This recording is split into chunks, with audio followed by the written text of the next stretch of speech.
आप सबको जय मसीह की। इस सुबह के समय हम एक वचन अध्ययन करेंगे जो यशायाह की पुस्तक 55वें अध्याय के 9वें वचन से है। क्योंकि मेरी और तुम्हारी गति में और मेरे और तुम्हारे सोच विचारों में आकाश और पृथ्वी का अंतर है। 1945 में क्लिफर्ड बैरो नाम के नौजवान सहायक पासबान ने बिली नाम की एक लड़की से शादी की। उनके पास जो थोड़े बहुत पैसे थे, उन्होंने सोचा कि उसमें वो घूम कर आए, इसलिए एक होटल में वो ठहरने के लिए पहुंचे। जब वो लोग वहां पर पहुंचे तो उन्हें बताया गया कि इस होटल को अब नशा मुक्ति केंद्र के रूप में बदल दिया गया है, इसीलिए जो लोग 2-3 दिन के लिए आते हैं उनके लिए यहाँ पर जगह नहीं दी जाती। वहाँ से बहुत ही उदास मन के साथ वो निकले और कुछ ही मीलों की दूरी में वहाँ एक फलों की दुकान थी, जहाँ वो लोग मदद मांगने के लिए पहुंचे कि रात बिताने के लिए क्या उन्हें वहाँ कोई जगह मिल सकती है। उस दुकानदार को इन लोगों के ऊपर तरस आ गया, इसीलिए उनके दुकान के ऊपर जो जगह थी इन लोगों को ठहरने के लिए उन्होंने दी। जब दुकानदार को ये पता चला कि ये लोग मसीह पर विश्वास करने वाले लोग हैं, तो उन्होंने अपने एक अच्छे मित्र का पता उन्हें दिया ताकि वो वहां जाकर रह सके, क्योंकि वहां पर रहने की सुविधाएं बहुत अच्छी थी। जिस सप्ताह वो लोग वहां पर ठहरे हुए थे, उन्होंने सोचा नहीं था, लेकिन उस घर के मकान मालिक उन्हें अपने साथ नौजवानों की सभा जो कि क्रिश्चियन कॉन्फ्रेंस सेंटर में आयोजित थी,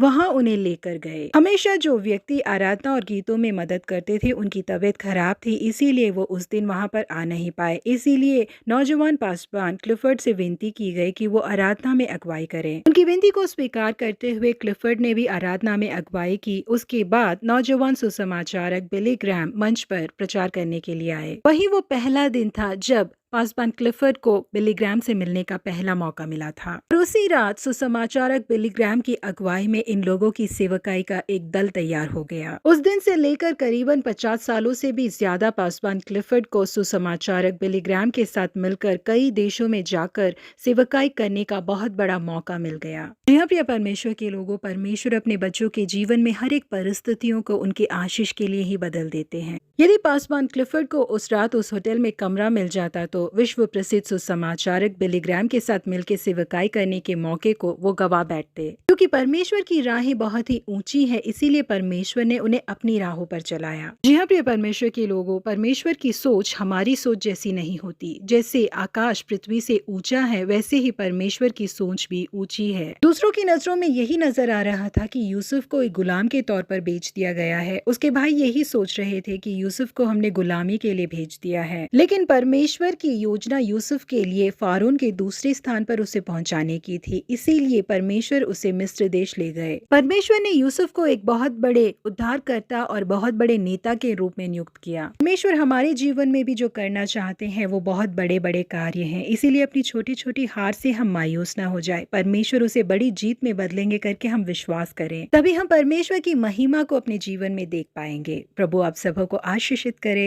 हैव अ गॉडली डे।